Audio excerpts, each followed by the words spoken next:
Hey guys, welcome back to this. This is another installment of the sort of story series about my Black experience, and I wanted to.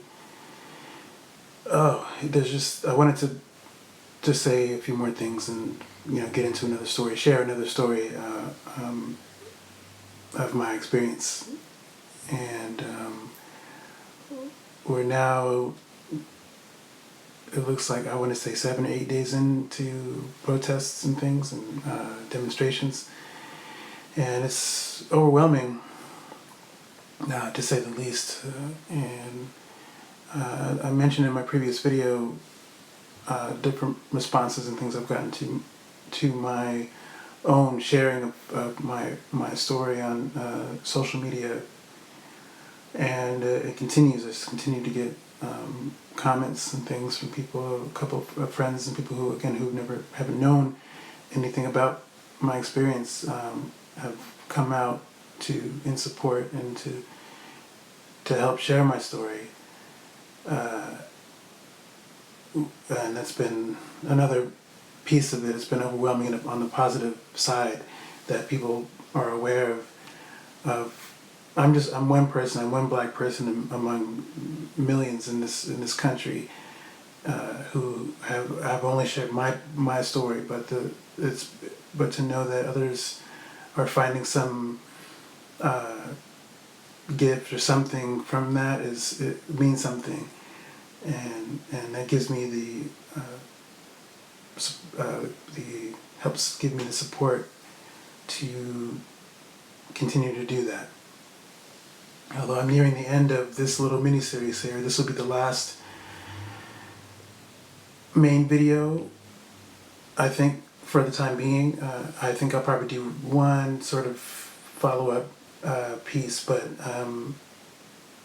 this whole series has been an attempt to make sense of everything that's happening as it relates to my experience and the experience at large.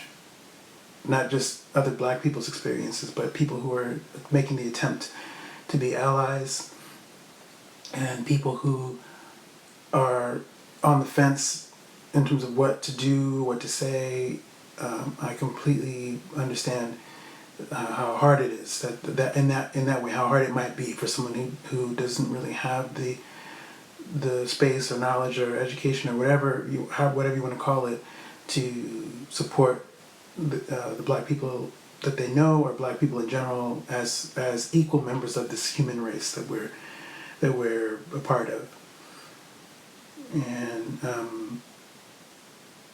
that's just another thing I wanted to acknowledge. I've had my own friends who some have not known how to help, or I just don't know. I don't know that, I didn't share my story to have people feel sorry, and my hope is that that's not. I can understand how that can happen. There's a lot happening, and it's easy to feel overwhelmed, and it's easy to feel helpless, as I have felt, not just with my own experience, but any other issue that's dealt with people being oppressed or sometimes you don't know where to start. And so I can empathize with that and sympathize with that, both of them, empathize and sympathize. But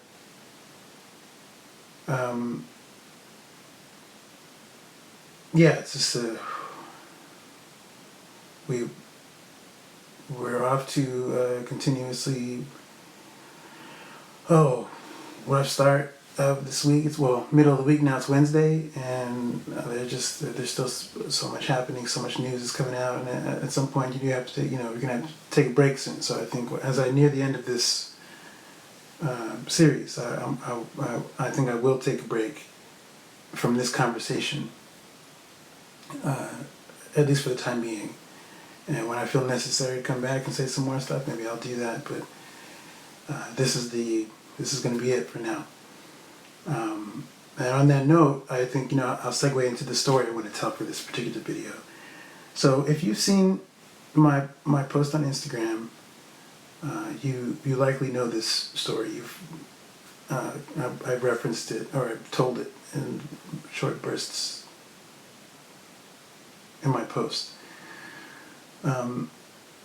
So the story I want to tell is about a time I was going to go to the mall with my sister.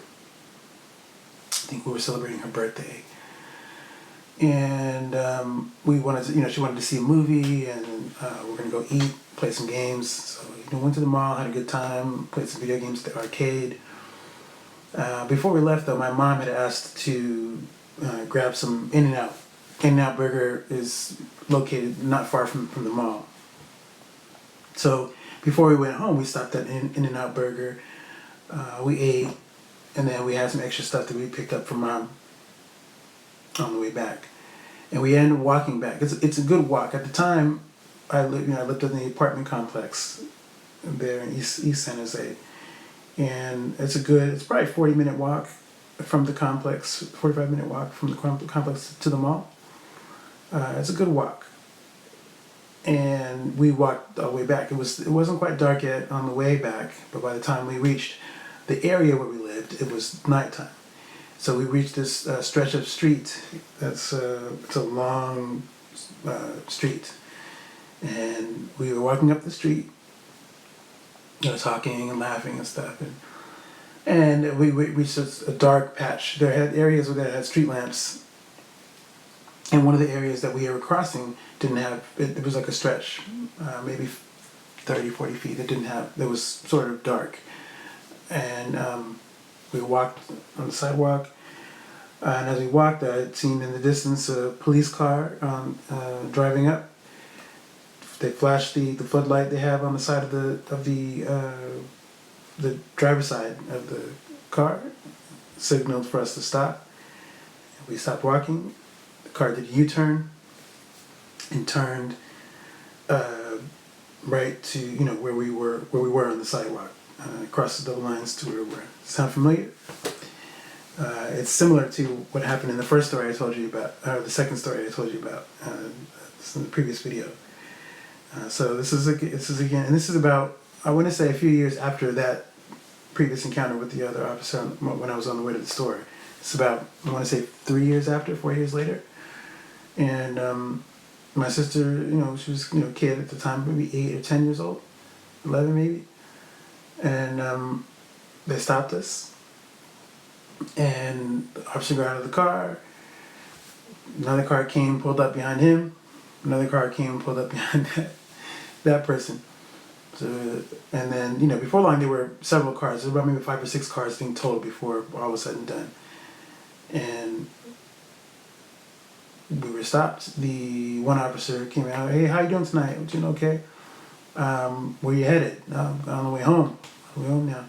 Another officer came, he circled us. There was on this side, there's a fence, really tall fence, one of the big wooden ones that you see at some of the houses. So you can't see, obviously you can't see through the fence, you can't see over it, but there's a home there. This is a backyard or something. It's a tall fence, taller than all of us.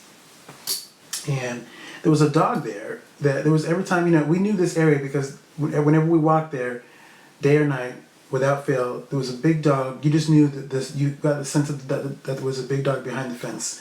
And he or she would bark really aggressively as you walked by and would knock the fence. And the fence was already dented, so it looked as if it could fall over onto the sidewalk. That's how it was. It was sort of leaning. It was half leaning. So the dog barked, rah, rah, rah, hit the fence, and then it stopped as the officer came out to talk to us. They asked, they were looking for someone who was a drug dealer or who had drugs or something like that. So they, and they were whispering and talking to each other about, it seemed like that they thought that I was affiliated with somebody they were looking for. So they asked, "Hey, what's in the bag?" "Oh, I had a bag of In-N-Out." "Oh, some burger and fries, whatever it is." "From where?" And I'm thinking, well, you see the logo, it's In-N-Out. "Oh, we're just In-N-Out by the mall." "Oh, yes, that's good stuff over there, huh?" The officer said, "Yeah, it's good stuff." I said my mom wanted some in and out, so I picked up some stuff for her. Oh, that's nice. You know, you must be a good kid, whatever. And it was silence. Meanwhile, the dog riled itself up again and barked again and hit the fence. And then the other officer who was not questioning us, jumped. We all jumped. He reached for his gun and told his partner, "What's the code for shooting an animal? Because I'm about to shoot this effing dog." And he, I was so surprised that he would say that. First, well, I was more concerned for my sister, right? At first, I was like, okay, my sister, never mind. My sister, she's very calm under a lot of different circumstances that I think a lot of people would be really stressed over and really anxious and sort of overreact. But I think there was a sense of unease for me, certainly. I was, and then I'm traumatized already from my previous experiences with police officers, with white police officers. So I'm already in a state. And then I'm worried about my sister being scared to hear this officer say that this guy would reach for his firearm and say he was going to tell, hey, I'm going to shoot this effing dog. Like, that was surprising to me, that there was the dog just being, the dog doesn't know exactly what's happening on the other side of the fence. We can't see the dog, and the dog can't see us. But the dog was aggressively hitting the fence, and the fence was moving, and so and it was already a nerve-wracking experience, like being nervous, having the officer be nervous, and then that heightened my nervousness, fear for, like, are we gonna get home? Am I gonna get home? First of all, let's get my sister home, and then am I gonna, there's a lot of things going on with that. When the situation when the energy calmed down, I mean, never mind, when the officer calmed down, he closed the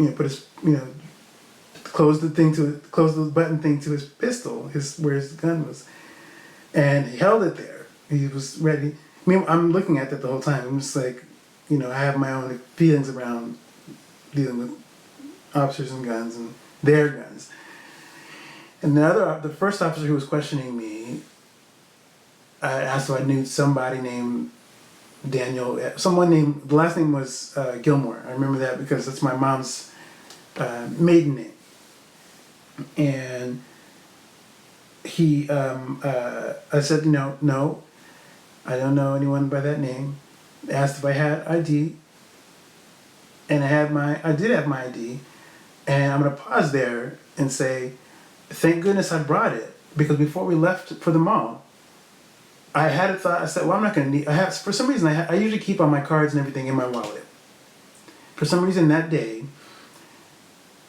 I had some cards strewn about, and I had the ID on the desk, and I half thought to not take it. I said, well, I'm not going to need it. What are we going to need for it? But what stopped me was, there was a little voice that said, okay, look, you never know. In case you get stopped by the police, and I can't believe I had the forethought to even think that. Something internally that was not conscious said, take your ID in case you're stopped by police. If you don't have your ID, you don't know what's going to happen. You might go to jail. You might, or whatever, or you might be held up while they try to find out different things about you, information or whatever it is. I didn't want to take any chances, and I didn't want to be out, like stuck, because I've been in that position before, 4 years, before, like out for a while and just like while the police did whatever they were doing and doing whatever it is. So I grabbed my ID. I said, I thank goodness I did that. And on the other hand, too, thank goodness my sister was with me, because I don't know that we would have both been taken. I just don't know. My head went to the worst case scenario. You don't have ID. They're not going to let you leave. If I'm by myself, they're not going to let you leave without your ID. So I had thoughts like, well, maybe they're going to ask me where I live. They're going to have me in the car, in the back, like a criminal or something like that. They're going to take me to my home, and then they're gonna wait until I provide some proof of who I am. And I had all these different things about what could happen. But I had my ID that night, and I showed the officer my ID and the flashlight. He looked at the ID, whatever. Oh, you Santee Drive, huh? That's a rough area, huh? He told me, and I said, well, it's been okay. We haven't had too many problems there. Now pause on that. Historically, that area was very rough. Before we moved in that area. That was my parents had moved, and they were in California in the early '80s or whatever it is. When my mom was first out here in California from the East Coast, she did not want to live in that area. She said, "I'll never live there." Back then, it was drug infested. There were regular shootings, gang violence. There was a ton of stuff happening. And so this is, I don't know, 17 years later or whatever it is. No, maybe it's 18 years or so later. Something like that. No, less than that. At that time, I might have been, when I was living there regularly, still there, like I was still in college, I think, or I might have been just out of college. I might have been maybe a year out of, it was still, yeah, around that time, late, 2005 or 6, something like that. And at that point, that was, it was 20-some years, whatever, from when my mom first saw the area, when she was, first in California, to when we actually moved there and had been living there for some years. So, and I had friends when I was in high school. I was living there. I had friends who used to live there, and knew about how rough the area was. So I know historically that the area in that area, so the police presence wasn't super high, but there was, you might see a cop every now and again. And at that point, I was at a point where, I didn't see him that frequently to where I had to be worried about whether or not, I'm going to see him around every corner or whatever it is. It just wasn't something that I was thinking about. So I understand why he said that it was a rough neighborhood. But by that point, it was actually fine. The whole time I lived there were 2 shootings, in the area. There was one shooting on the grounds, but those people didn't live there. And they knew, I guess, the person who was trying to hide out there. It was a isolated incident there. And there was another shooting, I think a couple of years before or after that, where someone had made it onto the complex in the front area and then was shot there or something like that. But then that was really and I lived there for about, I was 16? When we first moved there. It was the summer of in between my junior and senior year. Or right at the end of junior year, between junior senior year.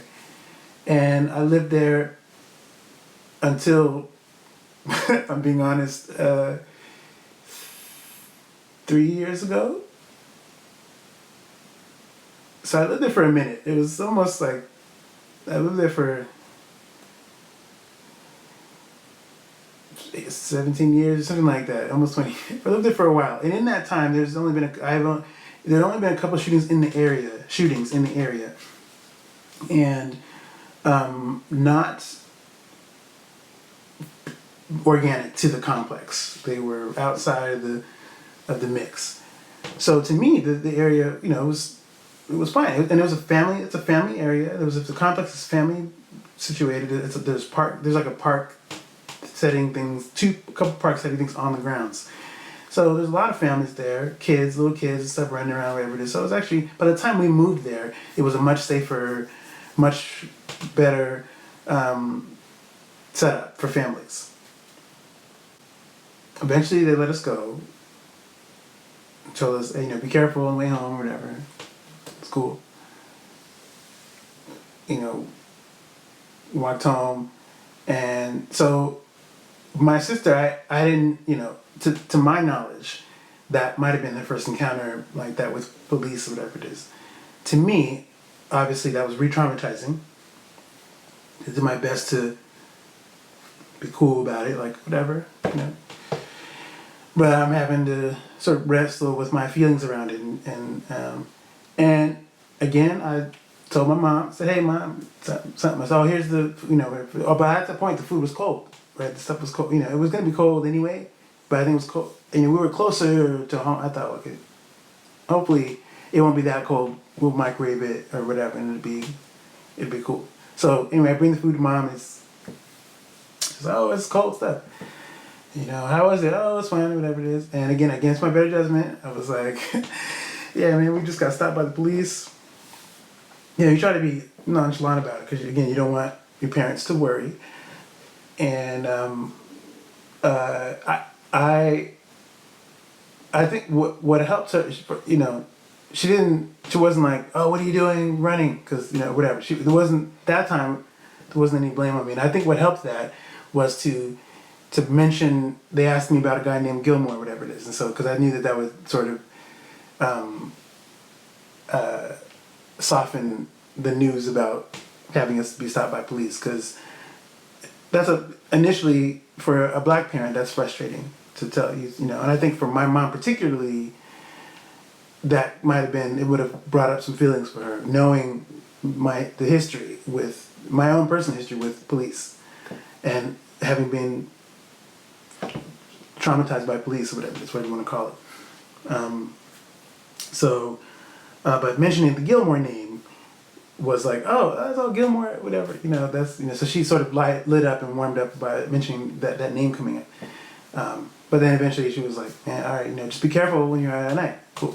And that piece, "be careful when you're out," is the thing that is the major piece for a lot of families. I think I mentioned in one of the two previous videos, one of the speakers I talked to in my graduate school sessions that we've been doing was a black educator and professor, and who had spoken about her black adult son and the concerns she has, fears she has for him being out at night. He likes to do, I think he works during the days. For some reason he has to do his exercises, his jogging at night. And for her, that one of her biggest concerns as a black mom with a black, a black son who's an adult, is that she has to be concerned. She's concerned for his safety, jogging at night. People can misunderstand why he's jogging. They can think he's a criminal. They can think whatever. All these things that you don't want people to think about your kid who's just out getting some exercise. And that kind of thing resonated with me to hear that from her. When she and I had a space to talk, she'd mentioned that she, acknowledged my fears and her own fears for her son. And when she expressed that to me, that immediately connected back to my mom and her fears for her black children being out at night. So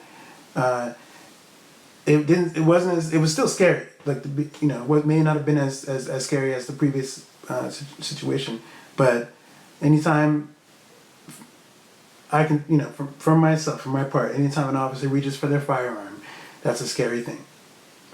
Especially when there is no immediate threat there, because I'm thinking it's just us and my sister's a kid. She's a kid. Like, what threat are we posing? We're walking home, we were laughing, haha, talking, whatever. Like, I don't understand. So anyway, it was scary in a different way. So, enough to where it warranted being one of the main experiences that continues to shape how I move in public spaces.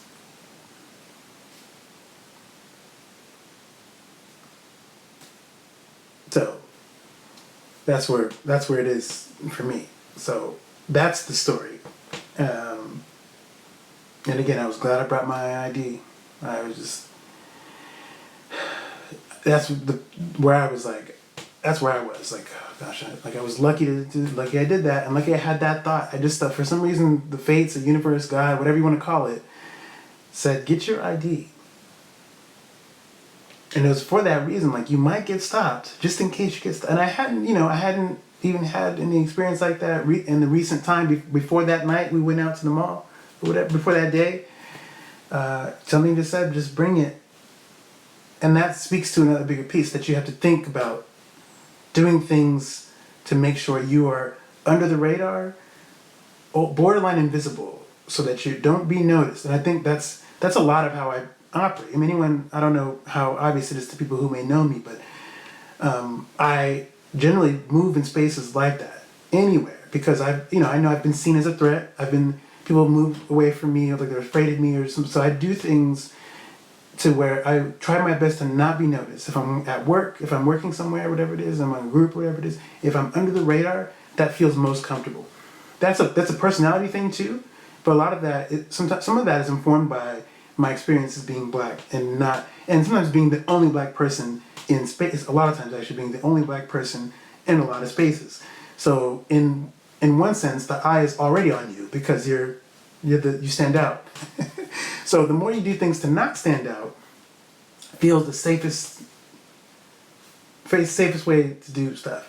And it's ironic because I'm a writer and I do stuff like this, and I make videos, whatever. I'm putting myself out in a way. So there's going to be eyes on you in certain respects and stuff, but in other respects, there's a way to move. I try to move around, feeling like the attention's on me. I've never been comfortable with just generally speaking, painfully shy sometimes. Never been comfortable with attention and that kind of stuff. Just is not. And so if you take that into the context of being out in the world, walking somewhere where or being in a store somewhere where you're followed because there's some unspoken suspicion about you. Those things have happened to me too. Like it's just like and while you're doing your best to not be like the person you want people to be suspicious of, you try to be trustworthy. You try to be like, I've had that even among some of my closest friends. People who somehow began to see me differently because of different things, and it's like, even when you've known me for years, right? People have known me for some years, and I've mostly behaved the same way. I have not changed how I operate, how I move. For some reason, those things, for whatever reason, it doesn't align with people anymore. And if you're wondering, some of those people were white, where the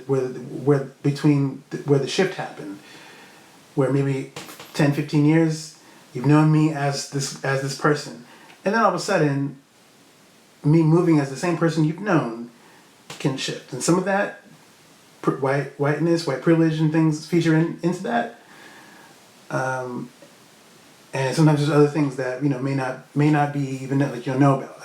I can't speak to those things, but I know that those things have happened, and in public or anywhere else, you try to just be cool, don't just do your thing, do this, or just do this thing and be out of the mix. And all of that to say, when you're trying to be, keep to yourself and do your own thing, and you still get highlighted or something, that can be it can be hard. It can be hard to grapple with, and that's certainly been my experience, and it remains my experience. Like it's today, that kind of thing it dictates how I move in the world, and that's where it is. Hopefully it'll be better, but these things are ingrained.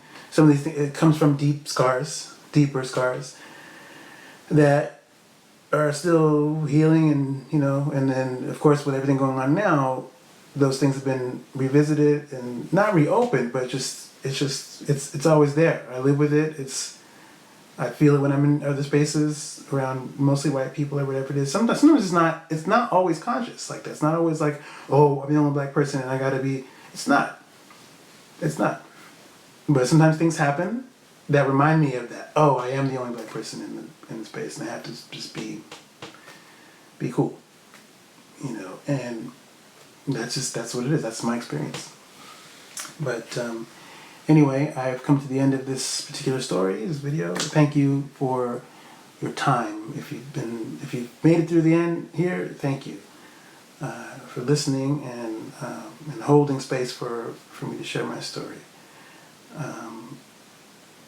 I hope you're all keeping safe and just just stay safe. We need people to be cool, get through this uncertain, murky time we're living in right now. So, best wishes to you all and your family,